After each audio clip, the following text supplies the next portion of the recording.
This is He Knows Everything, bringing you that heat and fart. We keeping a foot on the whoop, geeks. We keeping a foot on the whoop, geeks, and like the Tibetan Mastiff that I am, man.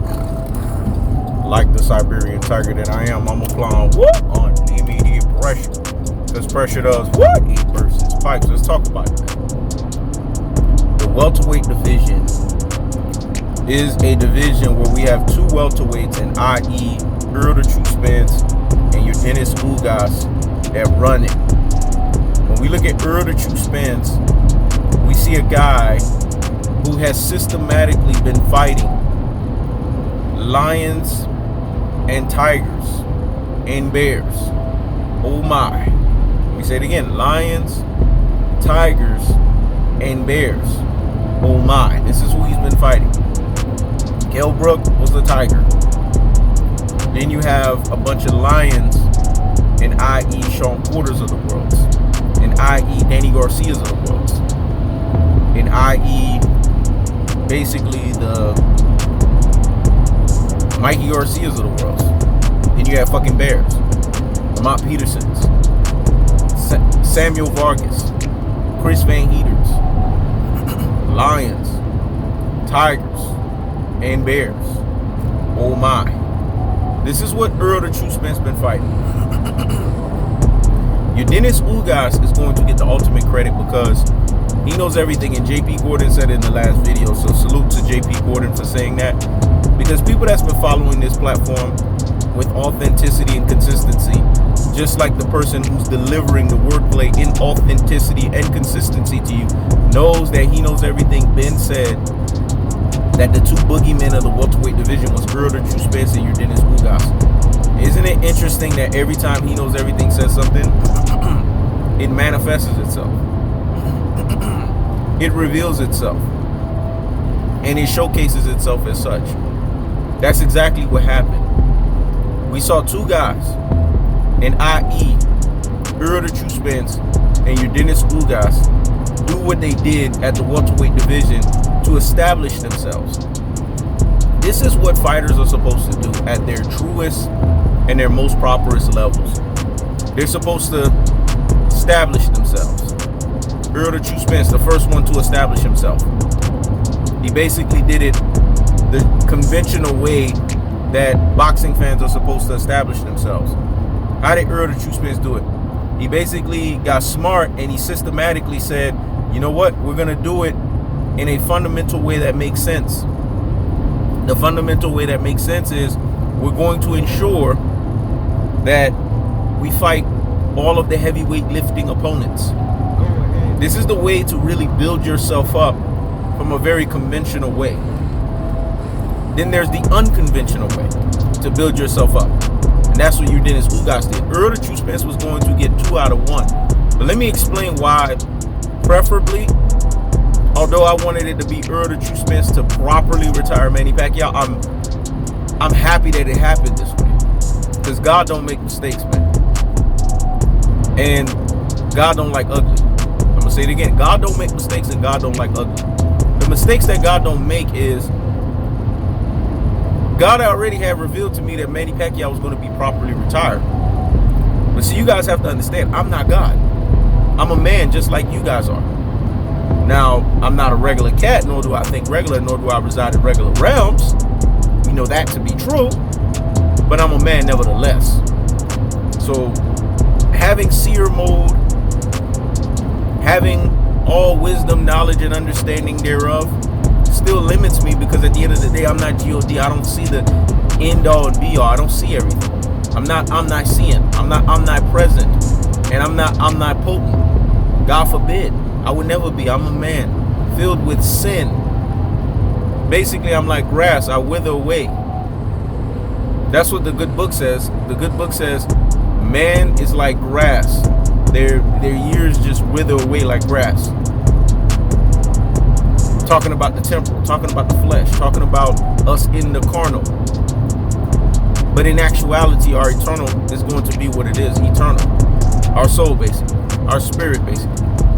When it's all said and done, God knew that Manny Pacquiao was going to get properly retired. But he even surprised He Knows Everything with the Yordenis Ugas aspect of it. But he already told me that that's what was going to happen August 21st. I delivered it to you guys. I just ran with Errol Spence, and I got surprised off of it. But you know why I like the fact that God won out of everybody in this scenario? Because Manny Pacquiao was not humbling himself. Pactards were not humbling themselves. There was no humility with these guys. Manny Pacquiao was playing, first and foremost, an artificial song, Eye of the Tiger. No, it was Eye of Retirement, ARP. He's going to get properly retired.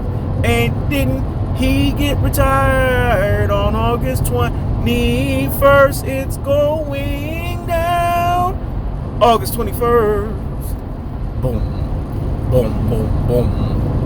Boom, boom, boom. Boom, boom, boom. He got properly retired on August 21st. That's exactly what happened to AARP retirement Pac-Man style. There are no two ways around it in bookie. No one can dispute that. No one can argue that. That Manny Pacquiao got properly fucking retired. That's exactly what happened on August 21st. There's no situations, there's no scenarios, there's no indications, there's no delineations, there's no distinction, there's no gulfs and separations that told you that Manny Pacquiao got any other fate other than being properly retired. And that's exactly what happened. He got properly retired on August 21st. Isn't that not the scenario that happened? Isn't that not the situation that took place? Isn't that not the pedigree that was associated with Manny Pacquiao, that he was properly fucking retired? That's exactly what happened. That's why the real G's, the super real G's, and the ultimate real G's out here in these boxing streets, they will always stand up for He Knows Everything. Because they know He Knows Everything's been saying things authentically and consistently from day one, each and every single video out. So we're happy that the Manny Pacquiaos of the world's got bull fucking dopes. We're happy that the Manny Pacquiaos of the world got steam fucking rolled. We're happy that the Manny Pacquiaos of the world got plowed fucking through. We're happy that the Manny Pacquiaos of the world got exposed at the highest levels. Because this is what you want to see in boxing. You want to see those that they prop up as shining beacons, shining identities, but really they're false fucking idols, get done the fuck up. Get basically what we would say castrated. Get basically what we would say exposed on so many epic levels, on so many epic proportions, and so many epic magnitudes. That's exactly what happened to AARP retirement Pac-Man style. He was fucking exposed. He was done the fuck up. And the beautiful caveat of the situation is AARP retirement Pac-Man style cannot ever go away from this situation and not ever say that that exposure wasn't something beautiful. It wasn't something of beautiful caveat. It wasn't something of beauty. Because that's exactly what happened. I want you guys to look at the background. Because I'm going to clown this dude, boxing physique. This is the same guy that was doing sparring videos for Errol Spence. And he was saying in these fucking sparring videos that Errol Spence was getting exposed. Now he's doing a fucking video saying, Manny Pacquiao, look at him, he got retired. This is why it's beautiful to be He Knows Everything. Because when you're He Knows Everything, you're a three-dimensional thinker. And when you're a three-dimensional thinker, that means you operate on the Sun Tzu, aka Art of War level. 7 steps ahead of the game, 48 laws of power level. Motherfuckers can't see you. Because they can't understand what you're talking about until it's too fucking late. This beta cuck male, I want you to see the background here. This beta fucking cuck male was clowning Errol Spence, saying that Errol Spence was getting done up in sparring. Then dropped another video saying that he faked his eye injury. This is what beta males do. They're like cucarachas. They're like cockroaches. La cucaracha, la cucaracha. Yo no puedo caminar. La cucaracha, la cucaracha. Yo no puedo caminar. They're fucking scattering cockroaches. Because they have to scatter cockroach, the pure fucking beta supreme, the beta cuck male, the mama's boy pure fucking beta supreme information that comes out of their Rudy Poo and Plum brain mouths. Classic dope and troglodyte mouths. Ultra fucking fanboy with the ultra fucking fanboy rhetoric mouths. This is what they do at their truest and their most properest levels. And you guys get to see the beautiful caveat of it over and fucking over and fucking over and fucking over again. This is what happened. This is why it was beautiful to see Yordenis Ugas box the living shit out of Manny Pacquiao. It was beautiful to see that boxing won on August 21st. It was beautiful to see that the natural order of boxing restored. I don't know how long this shit is going to last, because this Crawford and Porter are going to bring us right back to three-pronged monster: economics, politics, and pugilism. Let me say it again. Crawford versus Porter is going to bring us right back to economics, politics, and pugilism. I don't trust that fucking fight. Because why are we doing purse bid on September 2nd? And stupid-ass boxing fans, stupid-ass YouTubers, dodo fucking heads, brain full of mush and brainwashed dodo heads are falling for the bullshit and the fuck shit. Instead of them calling it out. Because I done told you guys, they're Terrence Bud Crawford fanboy man crushers. They're Bud man fans. They always want to give Terrence Bud Crawford credit. Terrence Bud Crawford is a dud fucking Crawford. He's a Bud fucking Fraudford, man. Let me say it again. He's a dud fucking Crawford. A Bud fucking Fraudford. The biggest lie they ever told you was that Terrence Bud Crawford was the boxer that you think that he is, when in actuality he is the boxer that he is not. When it's all said and done, Crawford versus Porter, the longer this shit goes out, the more I don't fucking trust it. Because I already see what they doing. They stalling the phone booth fucking beatdown. They know what Sean Porter brings to the table. And see, fight fans that are stupid that are saying, well, Crawford got the best of Porter in sparring. The fuck are you guys talking about? These guys, Crawford and Porter, are my buddy, me. My buddy, me. Let me say it again. My buddy, me. My buddy, me. Before they even started fighting, they were buddies. They weren't going all out and fucking sparring. This wasn't Errol Spence versus Floyd Mayweather. What the fuck you guys talking about? This wasn't an airfield fighter sparring. That's the only sparring that fucking ever counts in boxing. When Errol Spence went up against Floyd. Because that shit was better than any fucking fight televised. But you know, greatness personification that can only be hindered. The motherfucker can't be stopped. It's not going to be televised. I'm gonna ride a little bit on this one. So don't give me that bullshit and fuck shit about Terrence Bud Crawford wash Sean Porter and sparring. That shit don't mean shit. Nobody trusts Dud Crawford. Nobody trusts a Bud fucking Fraudford. You know, let me tell you what they fucking trust. They trust Mr. Tactical Aggression.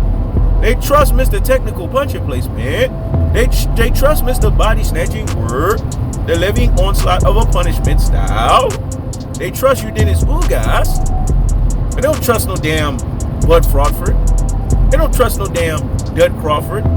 They don't trust no damn walking behind the damn heads. They don't trust that bullshit and fuck shit. Why do we have a purse bid? Only with Terrence Bud Crawford do we have a purse bid and a fight not fucking announced. This right here is showcasing to you guys the delineation, the distinction, the gulf, and the motherfucking separation between Al Heyman and Bob Arum. This is why Al Heyman corners the market in boxing. This is why he runs fucking boxing. This is why he is the man when it comes to fucking boxing. Because Al Heyman makes fights fucking happen. Whereas Bob Arum, you always gonna get some top rank strange bullshit and fuck shit. You're always gonna get some top rank strange weird scenario that's happening and masquerading itself as if it's actual fucking boxing. I mean, this guy right here is an old car salesman, aka Shiesty motherfucker. Jerry Hellerin to fucking Terrence Bud Crawford, Eazy-E in the fucking situation. And you guys are always late to the fucking party. Bud don't get no fucking credit here. He never got credit. We don't give a guy who got dropped by Mean, Gajin, Gugugu, Gagin, Vagigi, Vakaka, Gugugu, Gagin, Fakaka Machine in the third fucking round. Even Andre Ward had to tell his ass, motherfucker, you got dropped. We don't give a guy like that credit. A guy that went tooth and nail with a one-legged gimp, a one-legged Jose Benavidez variation. We don't give a guy like that credit. We don't give a guy like that credit that fought a Victor Postel. You guys have to look at Terrence Bud Crawford's resume and laugh at this shit. It's the funniest shit on the fucking planet. Put Spence or Ugas with any of these motherfuckers in the ring. They get demolished, man. They get fucking washed. double wash and fucking triple wash, man. That's why He Knows Everything is an prediction, King Strike, and a prediction, King Strike. He told you guys that Errol Spence and Yordenis Ugas were the co-boogeymen of the welterweight division. I've been saying this shit since last fucking year, even before that. Everybody laughed at it. And look what's happening right now. What's the landscape? This is why it pays off to be He Knows Everything, because He Knows Everything will always be on the owl, the thumb, the needle, and the curve of the damn situation. Let me say it again.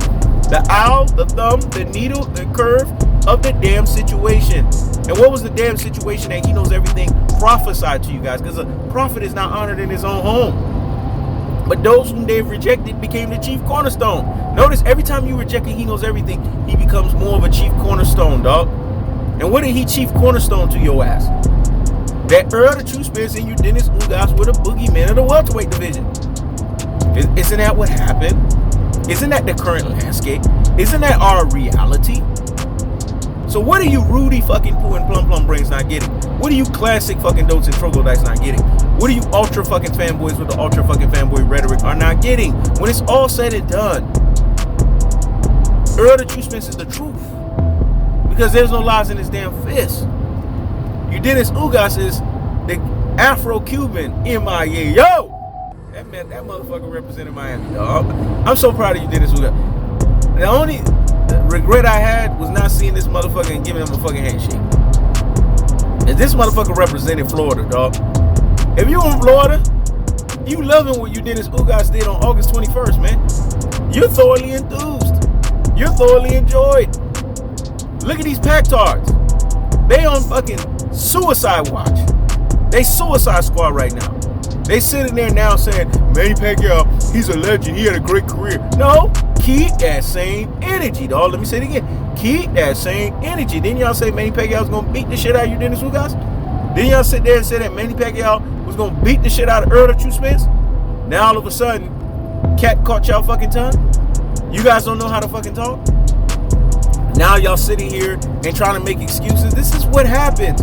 This is why it doesn't pay off to be a beta fucking male. A beta cuck male. A pure fucking beta supreme and a mama's boy edition variation of it. Because this is what they do at their truest and their most properest levels. They hate and they troll. And when they can't hate and troll no more, they go right back into the hole that they crawled their rabbit ass up out of. Let me say it again. They hate and they troll. And when they can't hate and troll anymore, they go right back into the hole that they crawled their rabbit ass right up under. When it's all said and done, Errol Spence revealed what he is. Yordenis Ugas revealed what he is. Terrence Bud Crawford revealed the lack thereof of what the fuck he is. And Manny Pacquiao on August 21st got properly fucking retired. That's the cool part. That's the cut type of fashion. I keep the foot on the whoop. Geeks. I keep the foot on the whoop. Geeks. This is He Knows Everything. Check it out.